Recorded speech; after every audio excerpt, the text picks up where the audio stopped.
Hello friends, आज हम यहाँ पे महालक्ष्मी के व्रत के बारे में जानेंगे जो भाद्रपद के शुक्ल पक्ष की अष्टमी तिथि से प्रारंभ होता है और अश्विन मास की अष्टमी तिथि जो श्राद्धों में आती है वाले दिन इसकी समाप्ति या पूर्णता होती है। आपने देखा होगा ये अश्विन मास की जो अष्टमी तिथि है इसकी अपनी एक बहुत बड़ी महानता है। ये तिथि पर हम हर वो शुभ कार्य की शुरुआत कर सकते हैं जो हम पूर्ण श्राद्ध में नहीं कर सकते। इसमें जो कथा है इसको सुनने मात्र से ही हमें जीवन में बहुत बड़ा फ़र्क महसूस कर सकते हैं। इसकी विधि में हम 16 दूब चाहिए, जो त्रिशूल टाइप में हम दूब घास होती है वो वाली हमें लानी है 16 उसके। और उसके साथ हमें गंगा जल चाहिए, कच्चा दूध, हल्दी, चमेली का तेल, गुलाब जल या कोई भी खुशबूदार इत्र सुच्चा लेकर इन दूब को उस घोल में डुबो के जो धागा हम तैयार करेंगे वो है 16 धागों का पीला धागा।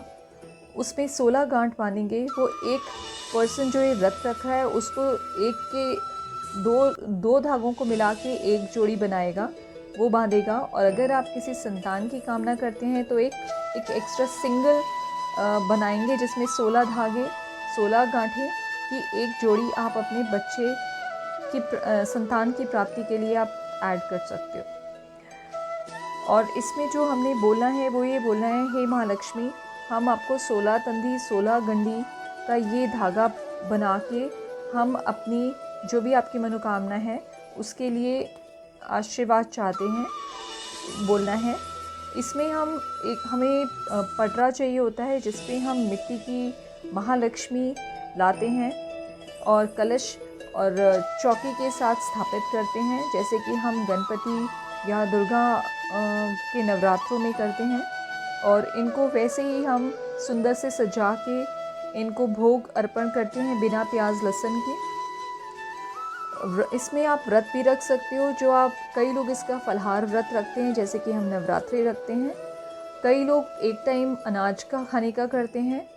तो जैसी जैसी जिसकी श्रद्धा है वो कर सकता है। कई लोग व्रत रखने में सक्षम नहीं होते तो वो इस दिन प्याज लहसुन का त्याग करके वो 16 दिन सिर्फ कथा और जो भी भगवान जी की आरती, श्री सूक्त का पाठ या कनक धरा स्त्रोत्र पढ़ के ही महालक्ष्मी को प्रसन्न करने की कोशिश करते हैं। या आप कुछ भी मीठा उन्हें भोग लगा सकते हो, सफ़ेद चीज़ में खीर कर सकते हो, मिश्री का भोग लगा सकते हो, गरी का भोग लगा सकते हो। कोई भी जो फलहार चीज़ें फल हैं आप उसका भोग लगा सकते हो। या जो भी खाना खाने रखते हो, या जैसे नवरात्रों में आप फलहार ही खाते हो, जो भी खाना खाने से पूर्ण आपका जो भी प्याज लहसुन के बिना भोजन है, जैसे कि आप दूध पीते हो, चाय पीते हो, कुछ भी भगवान जी को आप वही पहले सर्व करो, फिर उसको प्रसाद रूप अपने खाने में मिला के आप अपने घर में वो भोजन के रूप में ग्रहण करो। वो आपका आशीर्वाद होगा माँ की तरफ से। और यही प्रोसेस होता है। इसमें दिन भर इसमें आप मंत्र का जाप भी कर सकते हो। मंत्र जैसे कि पहला ओम श्री श्रीये नमः, सेकेंड आप इससे भी सिंपल आप याद नहीं रखते तो आप जय माँ लक्ष्मी का दिन भर मन में जाप कर सकते हो। तो ये चीज़ ऐसी है, इसको जितना हो मन में रखें, बहुत ज़्यादा लोगों के साथ शेयर मत करें जब तक कि आपकी इच्छा पूर्ति ना हो जाए। तो ये इसका प्रोसेस है। अब हम इसकी कहानी सुनेंगे। महालक्ष्मी व्रत कथा। एक राजा था उग्रसेन और उसका वजीर था बहुबरेटड़ा। दोनों एक दिन शिकार पर जाते हैं। रास्ते में एक तालाब पड़ता है जिसके ऊपर वो देखता है कि बहुत सी औरतें, चाहे बूढ़ी जवान, कोई नहा रही है, कोई धो रही है, तो कोई पीले धागे का पूजन कर रही है और एक पंडितानी जो सबको धागे बांट रही है। इतने में वही राजा वहाँ जा पहुँचता है और उनको देख रहा होता है। इतने में जो पंडितानी होती है वो राजा को देखते हुए देख लेती है और उसे क्रोध आ जाता है और उस पर वो जल छिड़क देती है। राजा अंधा हो जाता है। राजा चीखने चिल्लाने लगता है, कहता है, मैंने कोई पाप नहीं किया, ये आपने क्या कर दिया। बुढ़िया बोली, ये तू हमें नहाते धोते देखता है, इसलिए तुझे अंधा बना दिया है। राजा बोला, मैं ये कुछ नहीं देख रहा, मैं तो आप सबको धागे को पूछते और बांधते देख रहा हूँ। ये जानना चाहता हूँ कि ये किस लिए कर रहे हैं, इससे क्या फल मिलता है, और इसकी विधि कृपा कर हमें बताएं। बुढ़िया बोली, आज महालक्ष्मी भाग्य भरिया का व्रत का दिन है, इसलिए हम ये पूजन कर रहे हैं और धागे बांध रहे हैं। राजा बोला, कृपया कर मुझे ये बताएं कि ये किस लिए किया जाता है, इसके बांधने से क्या फल मिलता है। बुढ़िया बोली, ये धन्य धान्य को बढ़ाता है और संतान की प्राप्ति होती है। जो इसे बांधता है उसे पुत्र प्राप्ति, धन्य धान्य मिलता है और बढ़ोतरी होती है। राजा कहता है, मेरे को भी ये धागा दे दें, मैं भी अपनी रानी को संतान देने वाले इस धागे को बांधने को बोलूँगा और हमें भी संतान की प्राप्ति होगी। राजा धागा लेकर अपनी रानी के पास जाता है और बांधने को देता है। कहता है, इसे बांध लो। रानी बोली, ये मैं कैसे बांध दूँ, मेरे दोनों हाथ तो सोने चांदी से भरे हैं, इसे कहाँ बांधूँ। राजा बोला, इसे कहीं भी बांध लो, पर बांध लो, इससे धन्य धान्य व संतान की प्राप्ति होगी। धागा राजा से लेकर रानी अपने पास रखती है और राजा फिर शिकार को खेलने चला जाता है। रानी जो है पीछे से उस धागे को घोड़े के तबेले में फेंक देती है। सुबह जब गोबर उठाने वाली आती है और टोकरों में गोबर भर लेती है, उसमें धागा भी चला जाता है। वो जब टोकरा उठाने लगती है तो टोकरा उससे नहीं उठता। सोचती है कि मैं हर रोज़ तो टोकरा उठाती थी, तो आज को क्या हो गया, उठ नहीं रहा। वो बार बार कोशिश करती है पर वो नहीं उठता। फिर वो टोकरे को पलट देती है। अब वो देखती है कि इसमें तो पीला धागा चमक रहा होता है। वो समझ जाती है कि ये महालक्ष्मी के व्रत का धागा है। चूम कर अपनी कलाई पर बांध लेती है। घर जाकर नहा धोकर उसकी पूजा करती है। पूजन के लिए सामग्री दुकान पर लेने जाती है। बनिए से कहती है, भाई, जो पहले तेल की पल्ली देता था आज घी की दे दे, आगे गुड़ देता था तो आज चीनी दे दे, मैंने महालक्ष्मी की पूजा करनी है। घर आकर पूजा करके जैसे ही धागा बांधती है, उसके धन धान्य की प्राप्ति होती है और उसकी संतान नहीं थी वो भी मिलती है। जिस रानी ने ये धागे का निरादर किया था, उसका धन चोर चुरा कर ले जाते हैं। उस पर दिन पड़ जाते हैं। अब राजा जब शिकार खेल के आता है तो देखता है उसके घर में धन नहीं, रानी भी बैठी रो रही होती है। पूछता है, ये कैसे हो गया। बोली, आपने जो धागा दिया था वो मैंने घोड़ों के तबेले में फेंक दिया था, इसके लिए बुरे दिन आ गए। राजा को बहुत गुस्सा आया और गुस्से में उसने उसको बोला कि जा, तेरा मुंह सुअरी जैसा हो जाए। रानी को घर से निकाल देता है। रानी महल से बाहर भटकते भटकते जंगल में चली जाती है। जंगल में उसे एक कुटिया दिखती है। कुटिया बाहर से ही कुंडी लगा होता है। अंदर चली जाती है और कुंडा लगा लेती है। वो कुटिया साधु की थी जो रोज़ सुबह निकलते थे भिक्षा लेने के लिए और शाम को इकट्ठा करके अपने घर आते थे। जब साधु शाम को लौटा तो कुंडा बंद पाया। सोचने लगा, अंदर कौन है, वो तो बाहर है। आवाज़ लगाता है कि भाई अंदर कौन है, जिन है या भूत।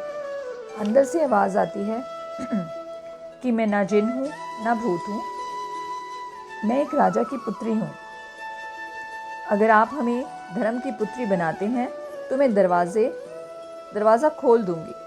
साधु बोला, मैं तुझे अपने धर्म की पुत्री बनाता हूँ, दरवाज़ा खोलो। दरवाज़ा जब वो खोलती है तो साधु उससे आने का कारण पूछता है। वो कहती है, मैंने महालक्ष्मी के व्रत के दिन पीले धागों का निरादर किया था, उससे मेरी ये दुर्दशा हुई है। वो बोला, पुत्री, मैं रोज़ के रोज़ जो भिक्षा मांग के लाता हूँ उसी से गुजारा करता हूँ और इसी से तुझे भी गुजारा करना होगा। फिर वो वहीं रहने लगी। एक दिन उसी जंगल में राजा उग्रसेन शिकार करने को आया।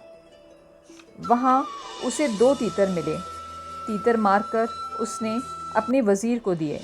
राजा ने उसे उन्हें बनाकर लाने को कहा।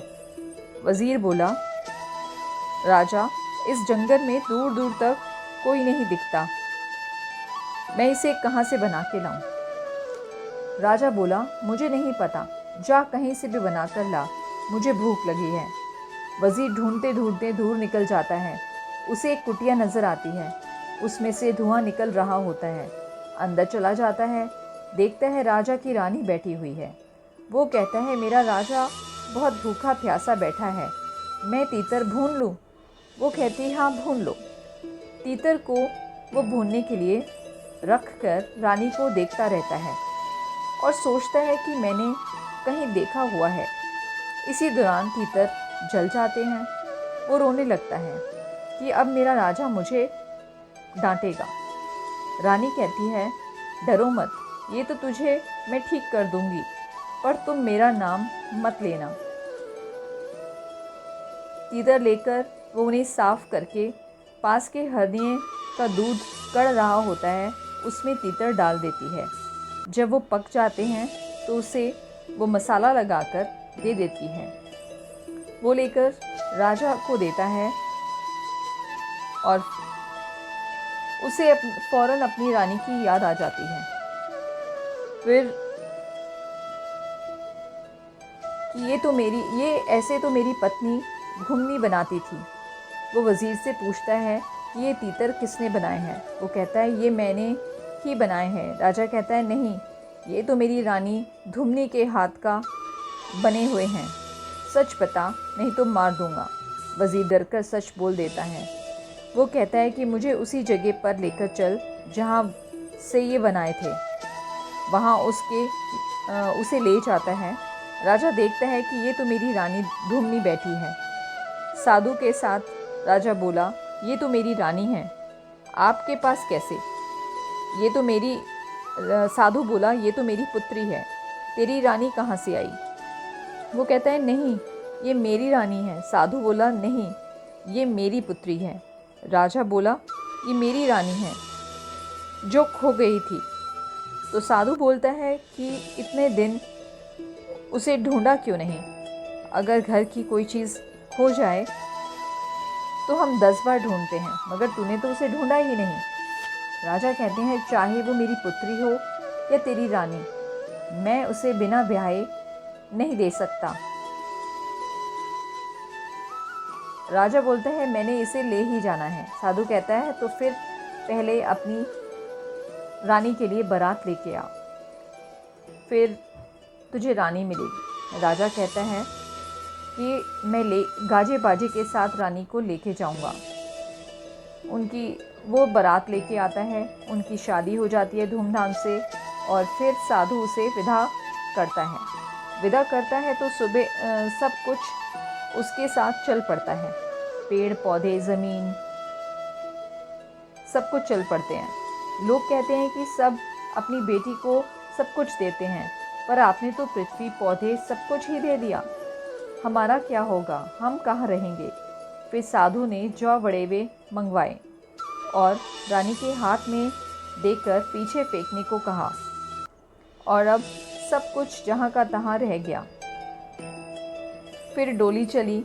साधु पूछता है, क्या बेटा मुझे याद भी करेगी या भूल जाएगी? रानी बोली, मैं आपको कैसे भूल सकती हूँ, मैं आपको ज़रूर याद रखूँगी, पर मुझे आपका हालचाल कैसे पता चलेगा? साधु उसको, रानी को हार और एक कुल्हड़ देता है। वो उन्हें डोली में रख लेती है।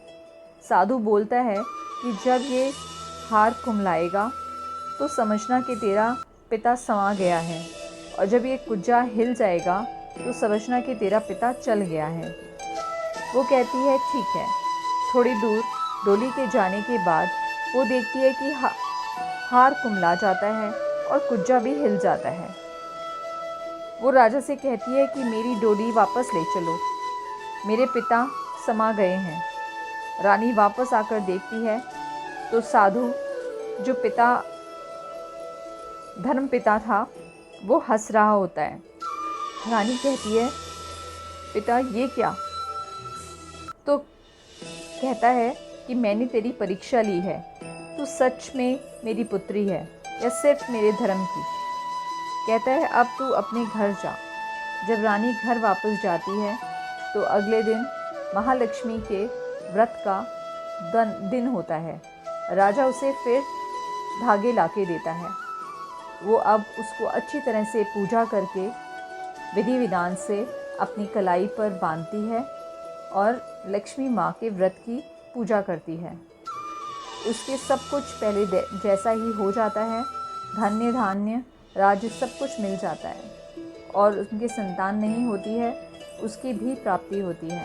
महालक्ष्मी भागी भरी, जैसे आपने राजा रानी की सारी इच्छाएं पूरी करी वैसे ही सबकी इच्छा पूरी करना। जय माँ लक्ष्मी, जय माँ लक्ष्मी।